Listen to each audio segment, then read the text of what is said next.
Good evening and welcome to Inside City Hall for Friday, September 5th, 2025. I'm Bobby Kuza. After a day of reports that he's looking for the political exit door, Mayor Eric Adams says he's not going anywhere and is running for re-election. New Yorkers, you'll decide.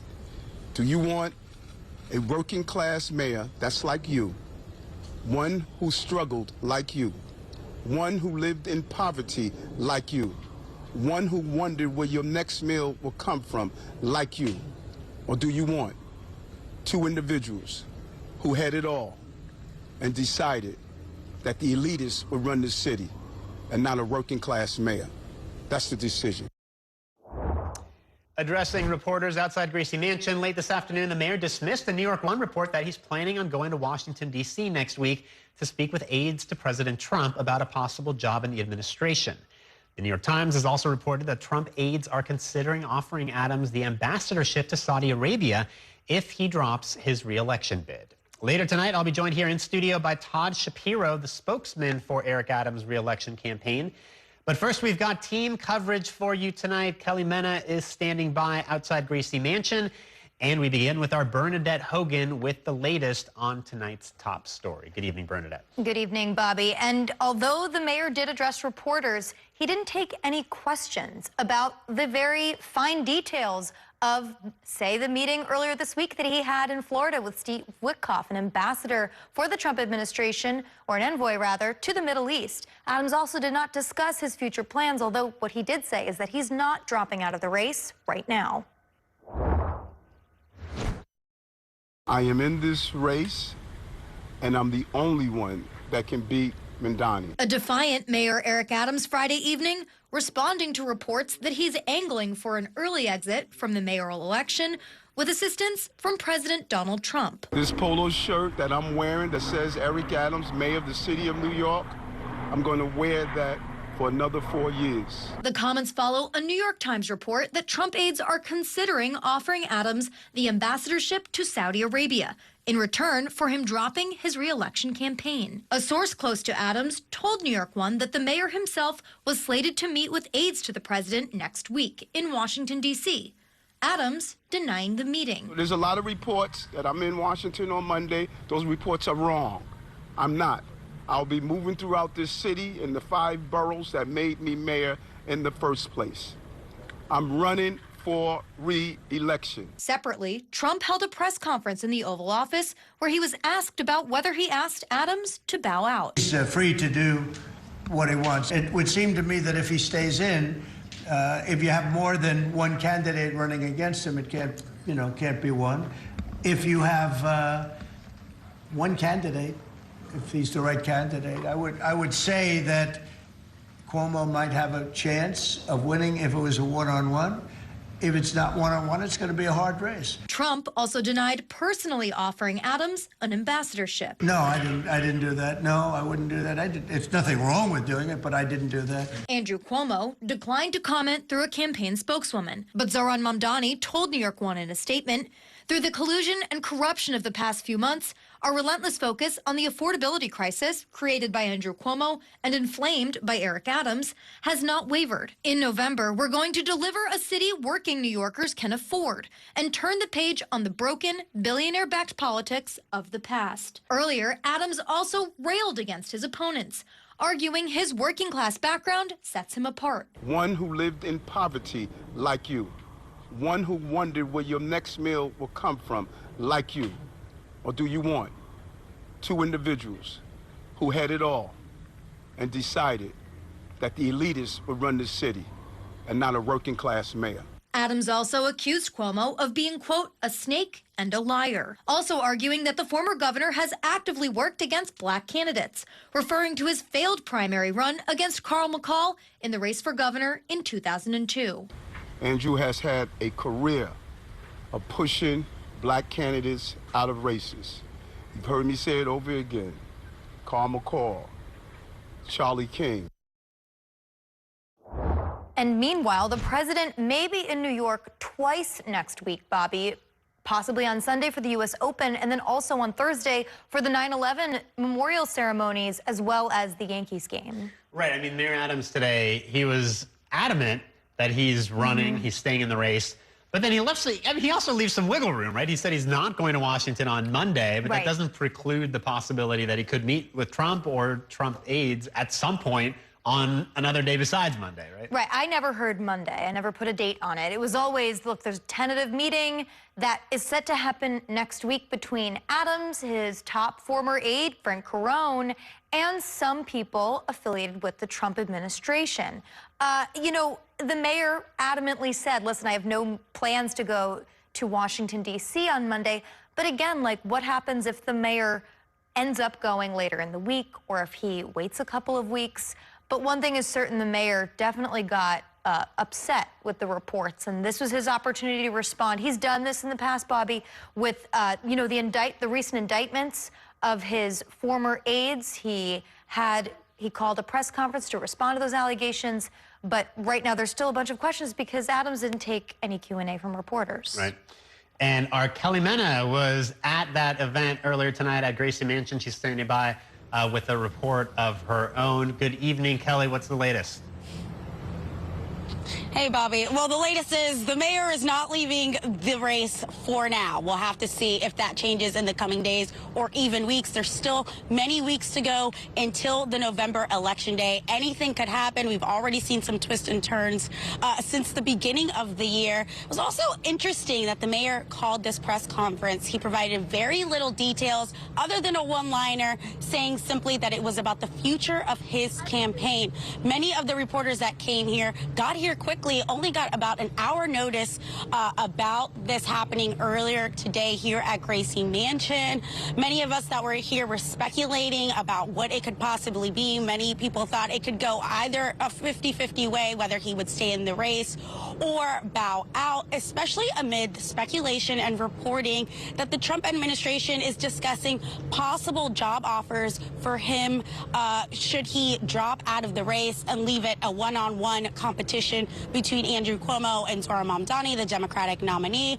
Obviously, we quickly found out that that wasn't going to be the case. In true Mayor Eric Adams fashion, he wanted to be the messenger. He wanted to make sure that New Yorkers knew he was staying in the race, reporters knew he was staying in the race, and his critics. He spoke directly to those polls, to the pundits. He said that, yes, he may be having some challenges and it may be an uphill re-election bid for the incumbent, but that he's in this race for now and that he isn't going anywhere. Back to you, Bobby. Kelly, was the statement from the mayor, did it seem to come as a surprise to people? Because, you know, a lot of us, when we saw he was making this announcement outside Gracie Mansion, we thought, this sounds like it could be an announcement that he's stepping out of the race.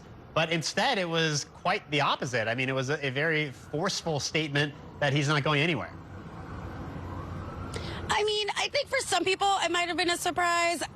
To me, myself, this reminds me of when he was first indicted. Other people in his administration were leaving quickly, and he held a similar press conference like this, but at City Hall, where he announced that he wasn't leaving, that he wasn't resigning, despite all the calls for him to resign, all the critics saying that he needed to step aside. It was very reminiscent of that time. Even this type of pace, this drip of information that we're getting every single day feels very much like it did last September and earlier this year, Bobby. All right, I'm going to bring Bernadette Hogan back in. Let's talk a little bit more about the other candidates, because Zohran Mamdani, I mean, the mayor attacked him tonight when he was making that statement as well. But Mamdani is a little bit out of the fray now, because a lot of this is Andrew Cuomo and Mayor Adams sniping at each other. And he's just, you know, plowing forward with his campaign. He's ahead in the polls, and he's doing this event tomorrow with Bernie Sanders, right? That's right. Zohran Mamdani and Bernie Sanders, the U.S. senator who, you know, Mamdani points to as one of the people that really was able to bring this socialist populist movement back in 2016 into the fray, I suppose. But anyway, Mamdani and Bernie Sanders will be at Brooklyn College Saturday night, and they're supposed to do a town hall. They'll take some questions. They'll talk about what the mayoral race means to New Yorkers. And actually, they're supposed to walk together in the Labor Day parade tomorrow morning. And, you know, we'll see if Bernie Sanders and Mamdani get any protests, if there's any additional information that we hear tomorrow from either the Cuomo campaign or from Mayor Eric Adams. We have not had any on-the-record conversations with Andrew Cuomo himself. His campaign actually denied a comment. They declined to comment, which is interesting, Bobby, because we have both President Trump weighing in, saying that Andrew Cuomo would be the best candidate to take on Zohran Mamdani, and you have Eric Adams calling him a, quote, snake and a liar. Right. So we want to hear more from these candidates. Yeah, definitely. And for Andrew Cuomo, I mean, regardless of Trump's involvement, for Andrew Cuomo, you know, if other people get out of the race, that stands to benefit him if he could have a one-on-one race with Zohran Mamdani. But as of now, it doesn't look like anybody's getting out of the race. So we continue to have, you know, maybe this split vote that would help hand victory to Mamdani. Right, because right now, Eric Adams is polling in the single digits. But the real problem for Andrew Cuomo is Curtis Sliwa, who will be getting Republican votes. There's, you know, Democrats outweigh the registration of voters in New York City by a 6-to-1, 8-to-1 margin compared to Republicans. But Curtis Sliwa, when he ran in 2021, received around 25% of the vote. That's a pretty big chunk. And right now, even if Eric Adams drops out of the race and say those voters go to Andrew Cuomo, it might not be enough to put him over the top. Yes, low voter turnout in the primary, but Zohran Mamdani was able to bring out those that have not voted in a primary race before or in a race for mayor in general, young voters of certain demographics. And Andrew Cuomo, will there be people that are making the calculus that he is asking them to make, which is don't choose Zohran Mamdani. He is a 33-year-old with not a lot of experience, and he's affiliated with the Democratic Socialists of America. Vote for me, when there were a lot of people that ended up voting against Andrew Cuomo in the primary because they also know too much about him and his recent history, why he stepped down in 2021, and also his tenure as governor. And is there Kelly Mena still standing by outside Gracie Mansion? I know she's been covering, Kelly, you've been covering the campaign throughout, the Adams campaign specifically. Is that just going to continue? I mean, for a minute today, I'm thinking, how are they going to maintain a campaign when the mayor is making statements that he's basically considering other job offers? Now, it seems like maybe they're back to being full steam ahead. Yeah, well, I was talking to some of those members of the mayor's campaign, and they said they're going to continue to knock on doors, that they got the green light today, that they're going to have a job all the way till November as of now. So they're going to continue with that campaign unless something changes in the near future, Bobby. All right, we're going to leave it there. Kelly Mena, Bernadette Hogan, thank you both for joining us. We're going to take a quick break. Coming up, we will continue this conversation on the future of the mayor's re-election bid when I'm joined by his campaign spokesperson, Todd Shapiro. Stay with us. We are back in a minute.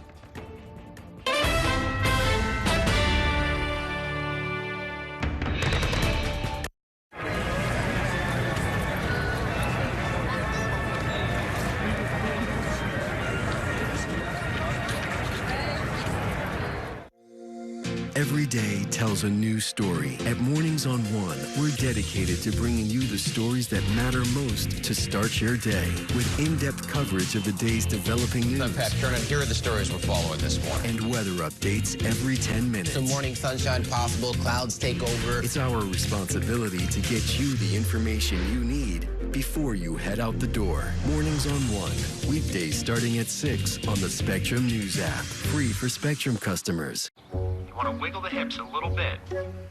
Keep your left arm straight. Elbow in, head down. Adjust your grip. Visualize the approach.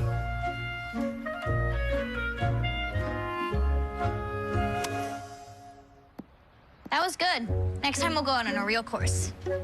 Next time? It's all about connecting with the fastest wireless speeds from Spectrum. And internet customers get one mobile line included for 1 year. I'm Sandra, this is Jorge, and we were adopted in 2019. I remember when they first came to us, Michael was already a teenager. The whole cliche of, they're so lucky to have you guys, and it's the other way around. They have changed our family for the better. They chose to love us. They didn't have to. They chose us. Family. Learn about adopting a teen from foster care. You can't imagine the reward. Visit adoptuskids.org. And that's a look at some of what's in the papers this morning. You done with the sports section? Today's story is about the latest chapter for a beloved local business. It's a beautiful day with temperatures in the 60s. But showers are expected in the next hour. In a city that's always on the go, it's important to stop to hear the stories that connect us. The news that matters to New Yorkers. That's what brings us together. That's Mornings on One. Weekdays starting at 6. Exclusively on Spectrum.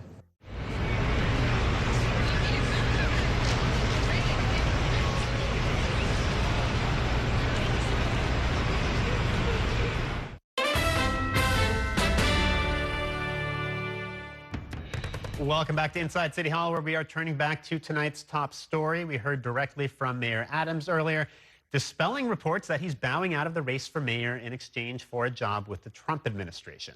This despite sources telling us that Adams was set to meet with President Trump's aides to discuss his political future in Washington, D.C. next week, which the mayor also denied. Sources have also told New York One that Trump aides are considering Adams for an ambassadorship to Saudi Arabia. Joining me now to talk more about all of this is Todd Shapiro. He is the spokesman for Mayor Adams' campaign. Welcome back to the show. Thank you for joining us. Thank you, Bob. It's a great honor to be at New York One. By the way, I love New York One. Well, we're glad you came on. I know you don't do a lot of TV interviews, but that was some statement the mayor made out there today. He said he's staying in the race, and he also came out swinging against Andrew Cuomo. He called him a snake and a liar. What was behind that? Well, he was trying to be nice. You know, he had other things he wanted to say, but he was trying to be, you know, make it PG. But what is the basis for that? So, you know what? I mean, personally, I think Andrew Cuomo is a terrific person. But, you know, the mayor has his beefs with him. And I think his beefs go back to the days of David Paterson, sitting down, he goes back to David Paterson, he goes back to other Carl McCall and other black leaders where they sat down, he said he wasn't running, he sat down, gave his support, and then basically stabbed him in the back. And that's what happened here with Eric Adams. They had lunch together. They sat down. He put his arm around him and said, Mayor, I support you. I promise you, I am not running for this office. I will not run for this office. I will not seek to become mayor if you're still the mayor. I support you. I think you're doing a great job. And what happens? The next week, he decides he's running for office. That's not a friend. So that conversation happened this year? This happened this year. Not long before. No, not that long ago, before the primary. And look at the primary. Look what Andrew Cuomo did. You know, everyone saw, look at the polls. Look, Eric Adams sucks in the polls. Andrew Cuomo was supposedly going to win. He was ahead double digits and lost by 14 points at the primary. $25 million he went through. He took all these people, labor unions, CEOs of major companies. And what happened with all that money? He spent more money than Tyson went through in a fight. Well, so let me ask you this. I mean, I sort of picked up on the insinuation. The mayor didn't say it explicitly, but that maybe Andrew Cuomo was behind some of these rumors and speculation that the mayor is going to get out of the race. Is that also part of his... So I think anybody knows the style of Andrew Cuomo. He's very strong. He's very powerful in what he tries to do.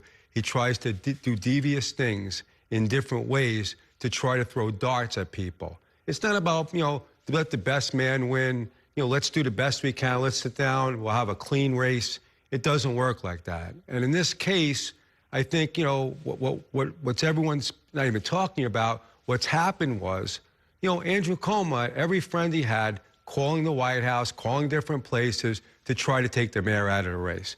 The mayor belongs in the race. He's the mayor of the city of New York. He earned that keep. And look at the city of New York. Have you been to Broadway shows? Have you gone to restaurants? I couldn't even get into a restaurant last night I tried to get in. I even used your name, Bobby. I'm like, I know Bobby, let me in. That never works. But the economy is back.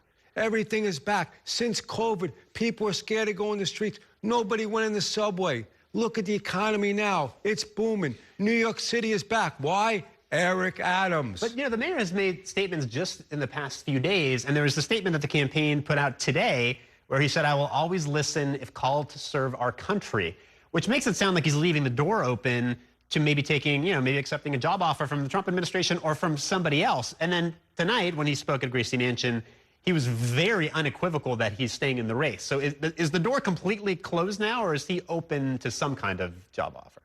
Mayor Adams today announced he's in it to win it. And let me tell you something. Don't ever count out Eric Adams. Hey, we thought Christine Quinn was going to become the next mayor. Did Christine Quinn become mayor? No. We thought Andrew Yang was going to be the next mayor. Did he become?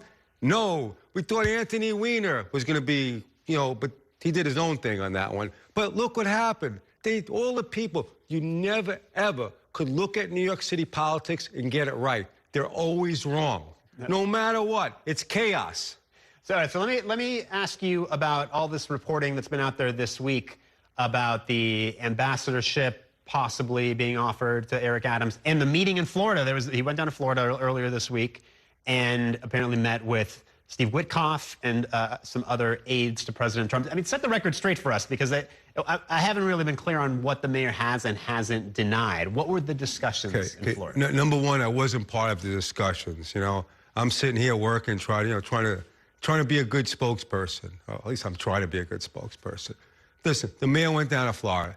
He didn't get a chance, believe it or not, to celebrate his 65th birthday. The man hit 65. Most people have parties, they do stuff. This guy constantly works and does a lot of things. All people think he's the party mayor. The guy's a little geeky. He goes home, he goes out, he has dinner, he likes to be with people. He's a fun guy, but he works. But let me just tell you something, back to the subject matter. He went to Florida. He saw a bunch of his friends. He saw people, political friends of his. He sat down with Steve Witkoff.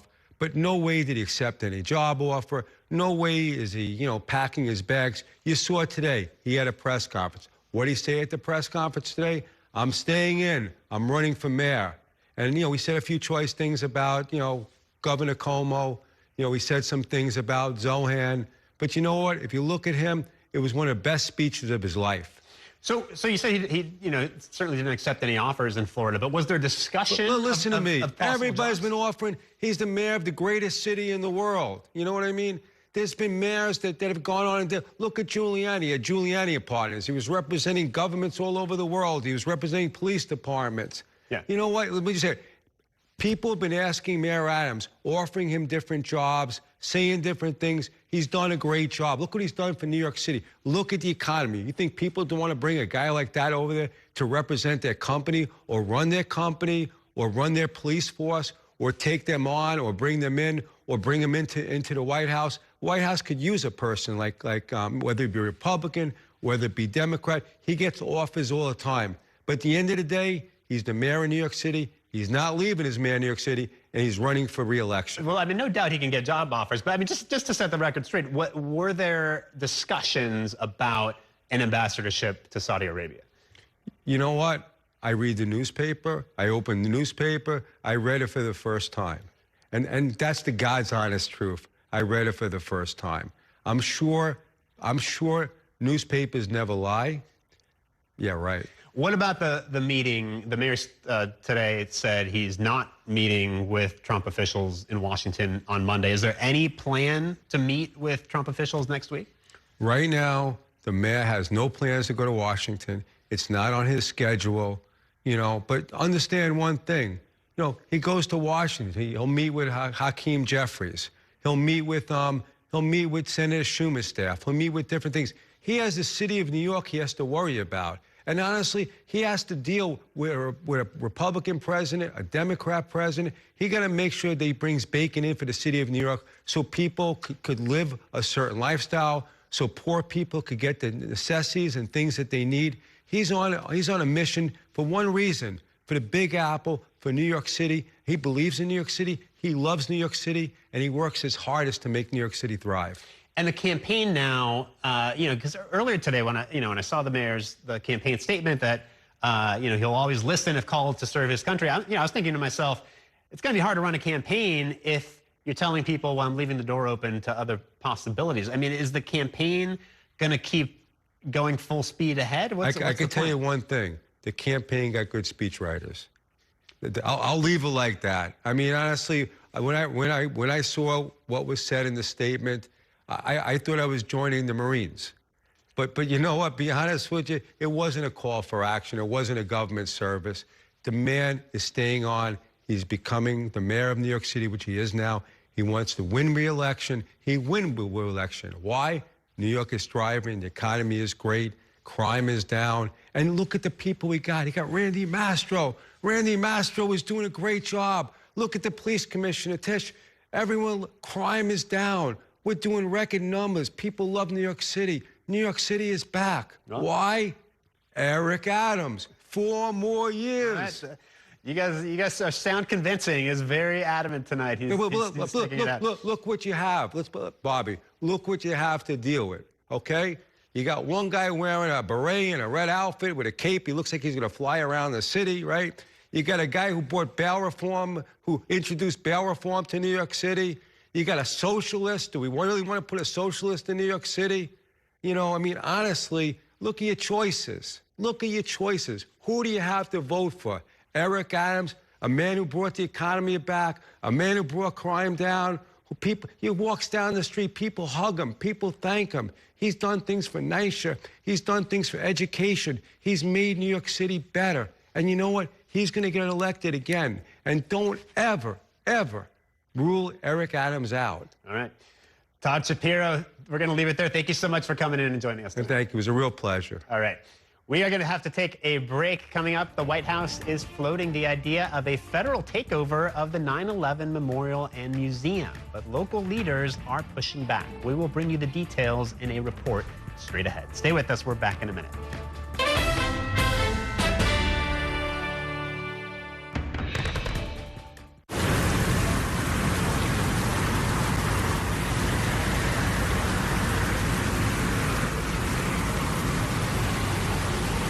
This election year is all about New York City. There are 51 council seats up for grabs, races for our next city comptroller and the next public advocate. Plus, an unprecedented race for mayor. That puts the power in your hands to decide who will run our city. Our team of political experts will be covering every angle of this election to keep you informed on how it could affect you, so you can feel confident with your decision at the polls. Stay with Spectrum News New York 1 for Decision 2025, exclusively on Spectrum. Okay, why Lucas should have a phone. 1, you can always get in touch with me. 2, think of all the new photos I can send you. Get to the money. Plus, with Spectrum Internet, we get 1 unlimited mobile line included for a year. I even used the Spectrum Savings Calculator. And you know what it said? Savings. That was actually pretty good. He's impressive. Internet customers get 1 mobile line included for 1 year. From Spectrum. Mom was always organized, but she started forgetting to pay her bills on time. And she'd buy the same gifts over and over. Telling the girls about my Alzheimer's diagnosis was really hard. At first, we had our cries, but then we were like, okay, let's make a plan. Early detection gave us time to adapt together. It's so important for you to think about what you can do and making the most of what you have. If you or your family are noticing changes, it could be Alzheimer's. Talk about seeing a doctor together. From my time growing up in Queens, watching New York 1, to my time reporting here, I've seen how quickly a story can change. At News All Day, we bring you the news as it's happening, from around the boroughs to local government to your neighborhood. Because our city never stops moving. 3, 2, 1. Hi, I'm Shannon Ferry with the day's developing stories. But first, stay up to date and informed with News All Day, weekdays from noon to 4.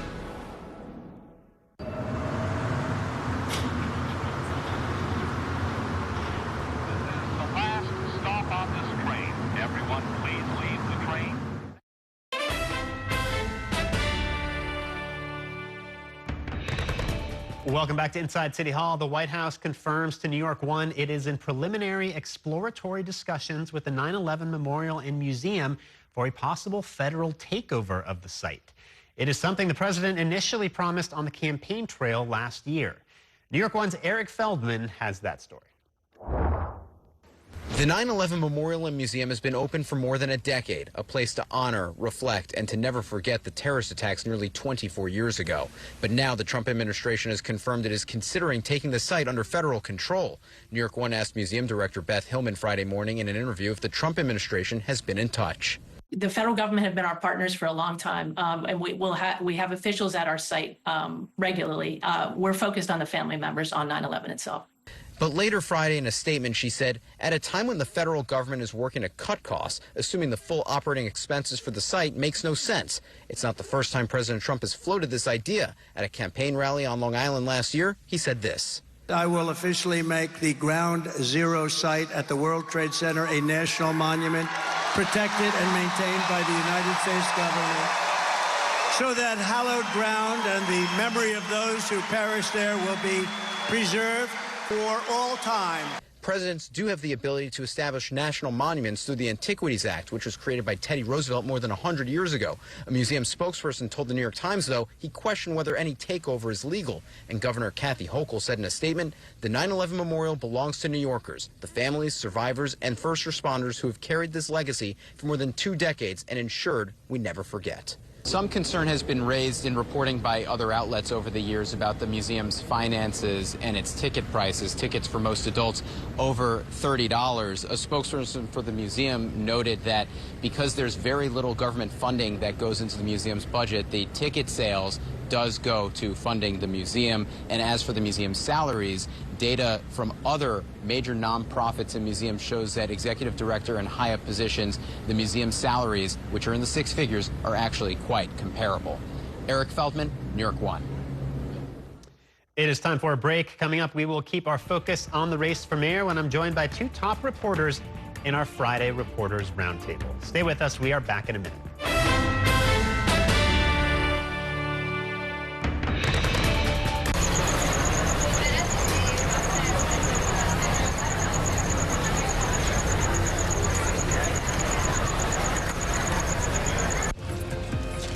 My time at New York One has shown me that in the city that never sleeps, the news never stops. So as the day winds down, turn to the rush hour. Good afternoon, I'm Monica Perkins. To catch up on the stories that matter across the 5 boroughs, with in-depth interviews from the city's newsmakers, plus the latest forecast. Catching you up with today, preparing you for tomorrow. Right here on the Rush Hour. Weekdays from 4 to 7 p.m. Watch this. I can make it hotter, I can make it colder. Hotter, colder from my phone. Smart birdhouse. Even the birds have Spectrum Wi-Fi. Who likes treats? You do. That's right, yes you do. Very impressive, son. And one more. Nice. Can I change colors? Launch party mode. Yeah. It's all about connecting with the fastest, most reliable internet from Spectrum. I'm Chris Jakovic. I served in the United States Air Force and I deployed 3 times. So in 2017, I was serving as an Air Force First Sergeant. Our motto in that role is my job is people, everyone is my business. But unfortunately in that year, I would lose my own brother, Lance Corporal Adam Jakovic, to suicide. The majority of veteran suicides are from guns. I store my weapons securely, not only for myself, but for my family. My service never stops. At Spectrum Noticias, we recognize that our New York City community is vibrant and diverse. Spectrum Noticias delivers balanced coverage of the stories that matter in our communities and across the country. Our journalists are based in the neighborhoods we cover, ensuring you get in-depth reporting on what's happening in the places we call home. So join us at Spectrum Noticias. We're always on, always there for you. Now available on your TV. Check your local listings. Also available on the Spectrum News app.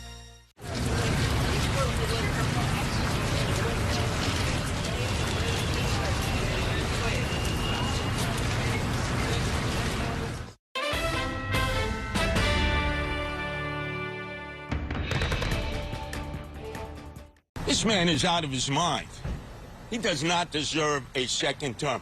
One and done. Who says we don't need more police, frankly, is totally out of touch. We have not seen a president of this country seek to fundamentally alter the nature of a race. I have one job and one job only that I seek, and that is to become the next mayor. I've never been promised a job with HUD. I have not communicated with the president. The sole intent of this entire conversation is how to increase the odds of any candidate defeating our campaign. Mamdani is the existential threat.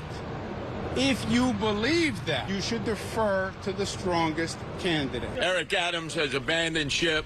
Curtis Sliwa and the Republicans, we're giving people an opportunity to get the city back. I'm running for re-election, and I'm going to tell New Yorkers every day why I believe I should be the mayor of the city of New York.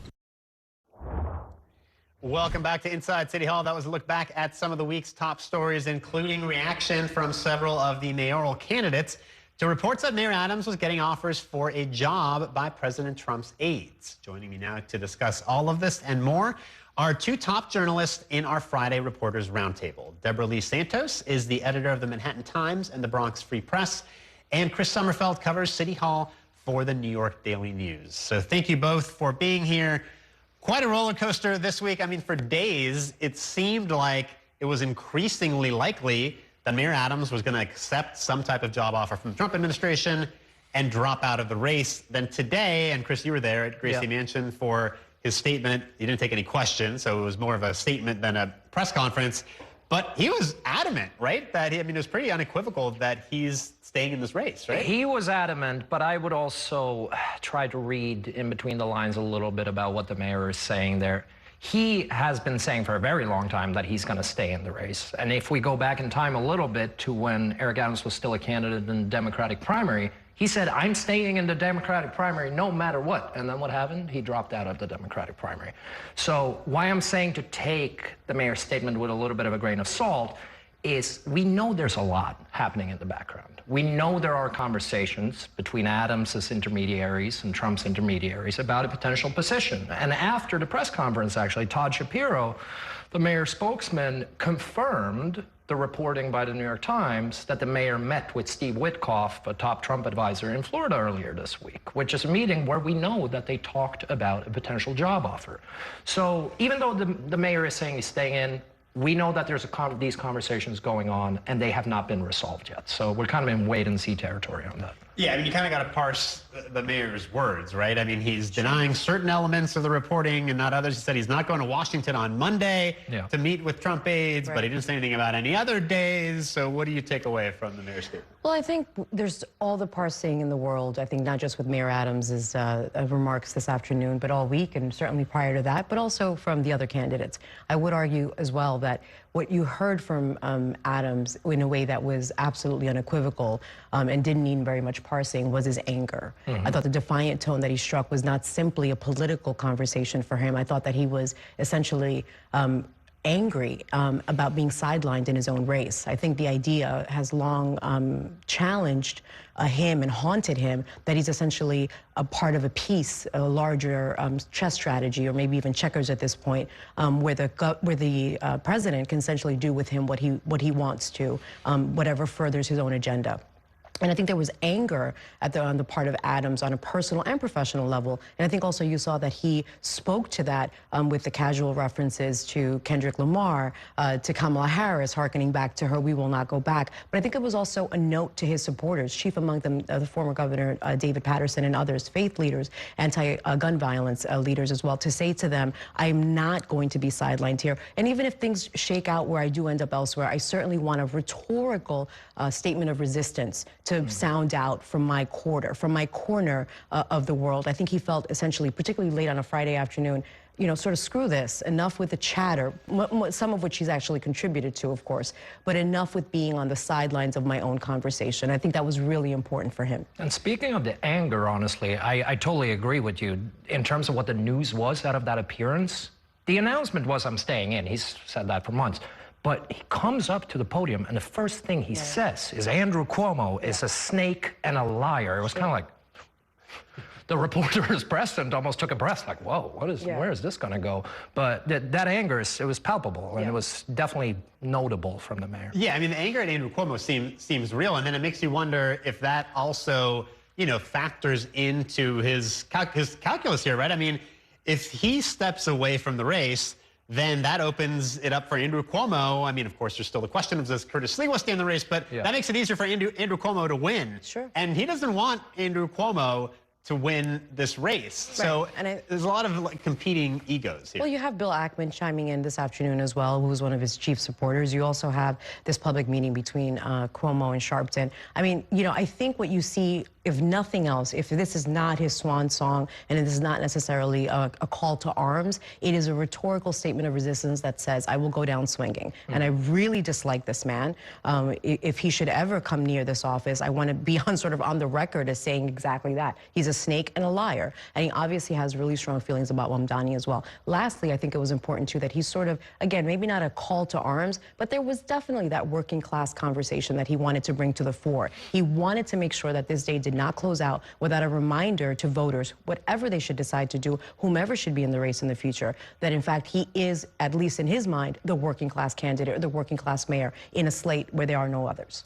You know, the Adams campaign, they've continued to have events this week. Yeah. And I think you were at that event yesterday outside City Hall with Muslim faith leaders, which turned into something that maybe wasn't what it was advertised as, right? It was a campaign event, but it was also a celebration, and it seemed like some of the attendees weren't clear themselves. It was a celebration for the 1500th anniversary of Prophet Muhammad, and honestly, almost every single faith leader I spoke to there said they were under impression that this was not a political event and that they were not there to endorse the mayor, as the mayor's campaign had claimed. They were there to celebrate Prophet Muhammad. Some of the faith leaders there even said that they don't support the mayor at all. They support other candidates in the race. So it's definitely a little bit of an awkward situation there. I'm not sure exactly how the miscommunication happened, but amid everything else going on, it's kind of another headache for Eric Adams that he doesn't need. Yeah, all right, you guys hold it there. We have to take a quick break. I'll have more with these reporters in just 2 minutes. Stay with us.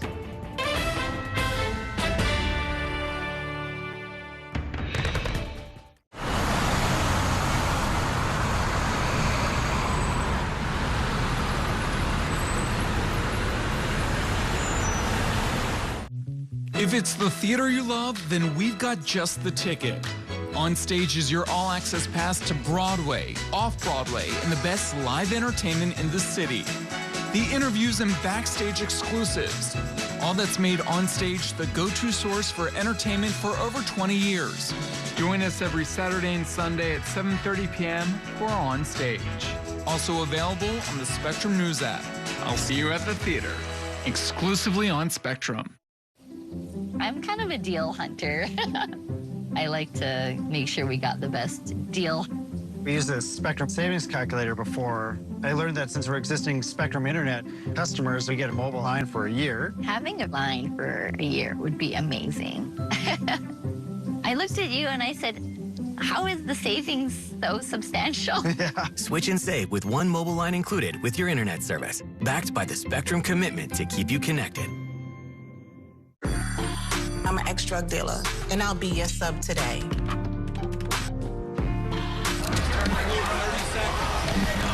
2 milligrams of fentanyl can be lethal. A lethal dose is in here. Who gets it, I won't know. It's cheap, it's potent, and it's profitable. The sad reality is, fentanyl is being mixed into everything now. More kitchen now. My father was a New York City firefighter. My mission, like his, is to serve New Yorkers in a city that doesn't stop when the sun goes down. Being with New York One since the beginning, I'm now honored to join you even earlier each weeknight. Starting at 8 with New York Tonight, we'll explore the latest news developments, followed by New York One at 10 to wrap up your day. So join me each weeknight starting at 8 right here on New York One.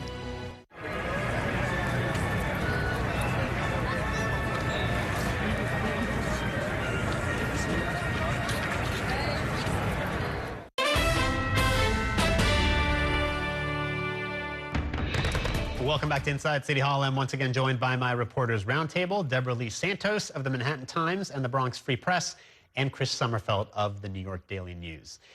So Deborah Lee, let me go back to you as we continue to try to make sense of this race going forward.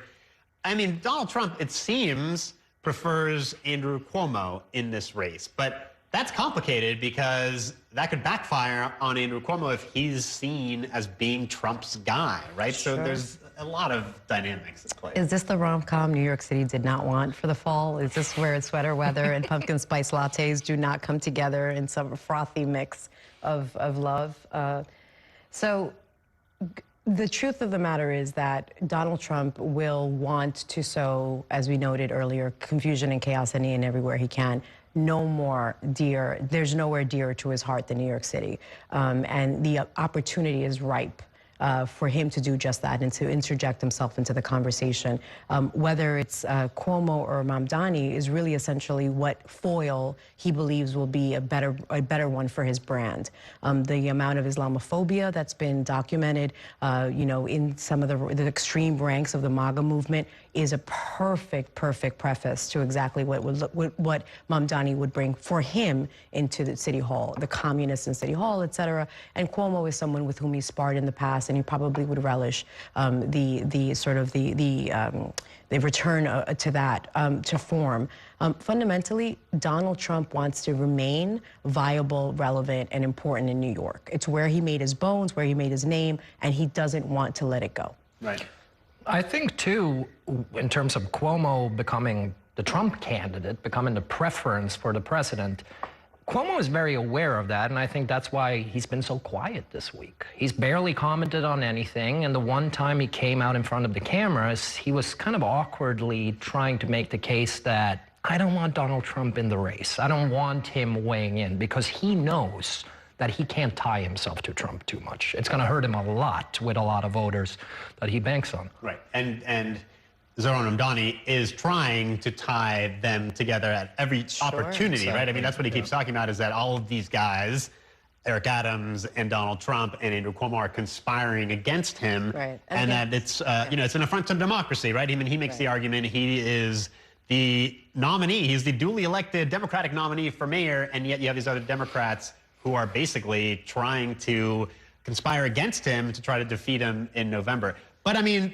things are looking good for him if all these other guys refuse to drop out of the race, right? Yeah. But interestingly, that silence is also met with, it was mimicked essentially by silence from the elder leaders in the Democratic Party in New York as well, right? He's not exactly getting a bunch of support, vocal, voluble, visible support from those that would normally rally around the Democratic nominee and in fact denounce in the same full-throated manner the kind of intercession here that the president is providing.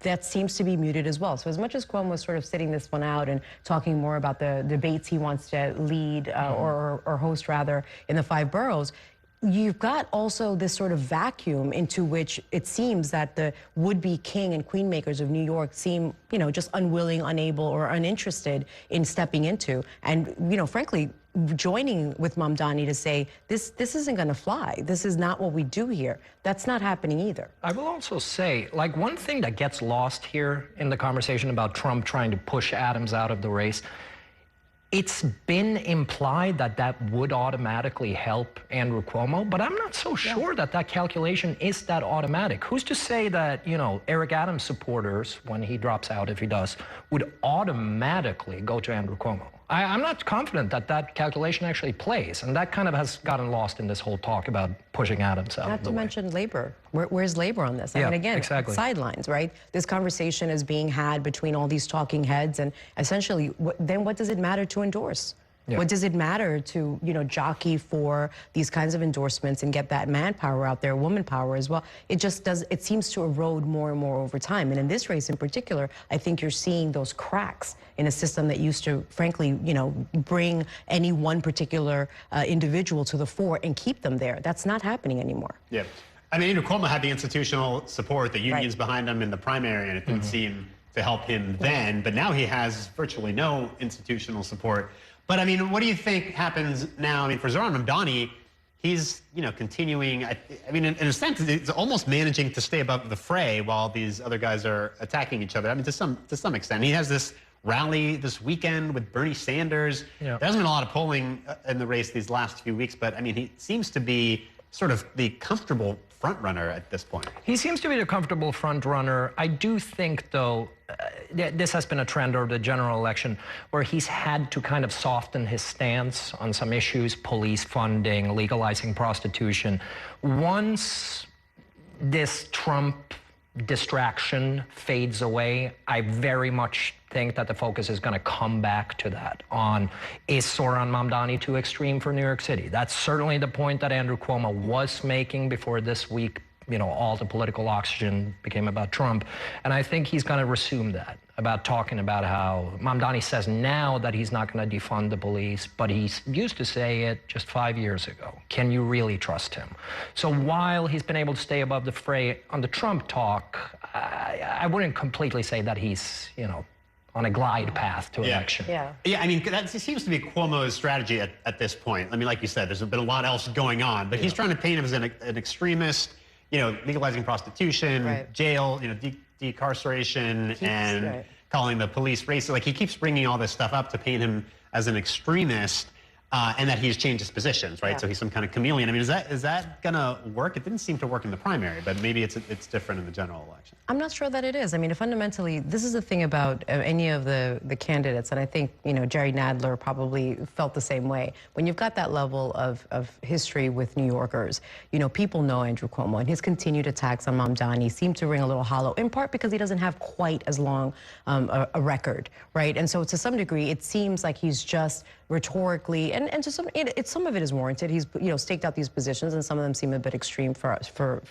some voters. But fundamentally, the treasure trove that is Andrew Cuomo as a candidate is much greater, I think, for those that have already decided, or because they have already, the Democratic primary voters have already decided between these two individuals, and they're going to be resuming that conversation internally. I don't see a lot shifting when essentially they've got this treasure trove rather, of memories of Andrew Cuomo, good or bad, and they've got some scant kinds of information on Mamdani, but they know enough to know that they chose him in resounding numbers. I don't see that changing that much. All right, guys, we got to leave it there. Deborah Lee Santos, Chris Sommerfeld, thank you guys so much for coming in tonight. It is time now for a break. Coming up, Schools Chancellor Melissa Aviles-Ramos spoke directly with students impacted by the cell phone ban. We will bring you what they had to say in the report straight ahead. Stay with us. We are back in a minute.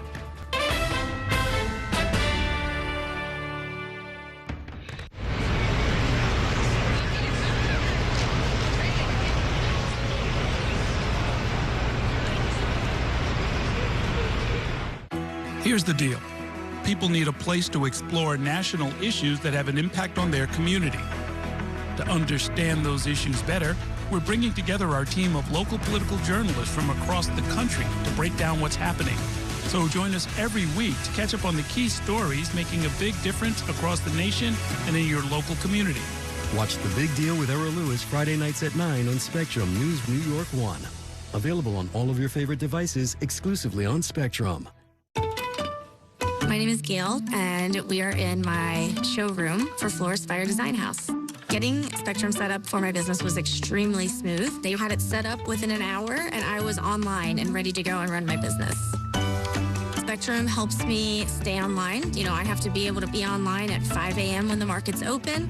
Without Spectrum, it wouldn't be possible. Get up to 4 months free when you bundle award-winning internet. Visit spectrum.com/business to learn more.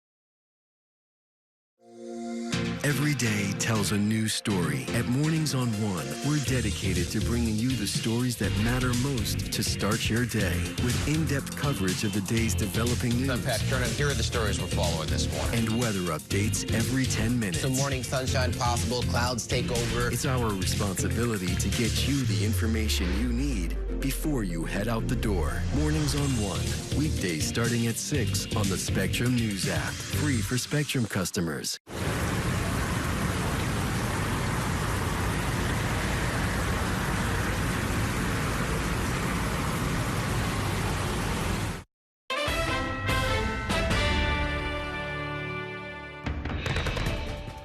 Welcome back to Inside City Hall. With a new cell phone ban in effect, Schools Chancellor Melissa Aviles-Ramos visited one school in the Bronx that has been locking up phones for a while. She heard from students about how it's been working.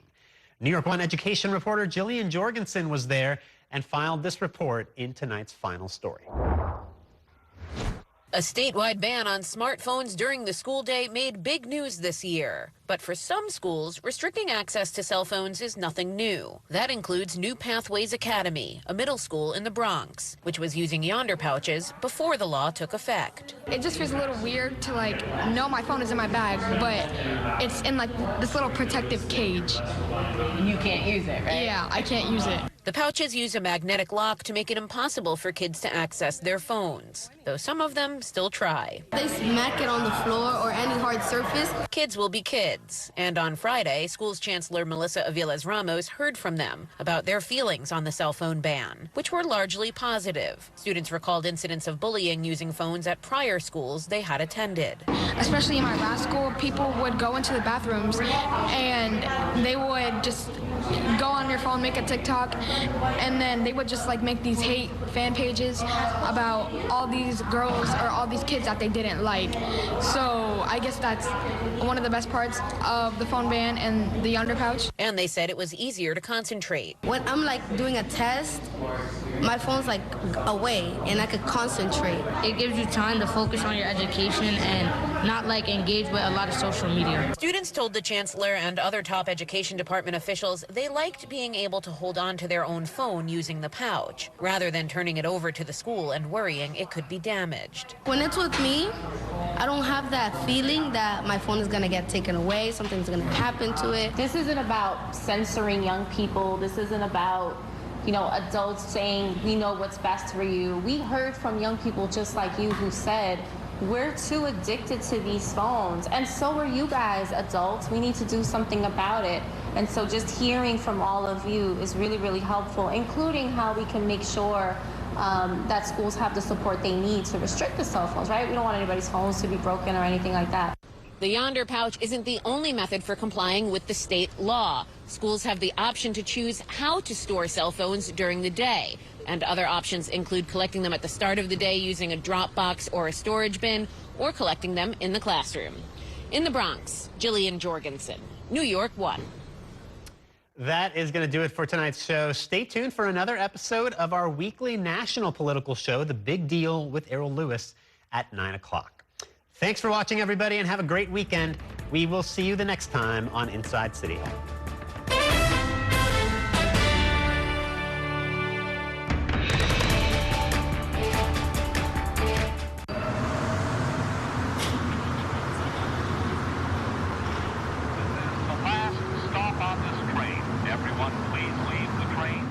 And that's a look at some of what's in the papers this morning. You've done with the sports section. Today's story is about the latest chapter for a beloved local business. It's a beautiful day with temperatures in the 60s, but showers are expected in the next hour. In a city that's always on the go, it's important to stop to hear the stories that connect us. The news that matters to New Yorkers. That's what brings us together. That's Mornings on One. Weekdays starting at 6. Exclusively on Spectrum. My name is Gail, and we are in my showroom for Florist Fire Design House. We are a full production wedding and event company that focuses on florals. Getting Spectrum set up for my business was extremely smooth. They were here the same day, had it set up within an hour, and I was online and ready to go and run my business.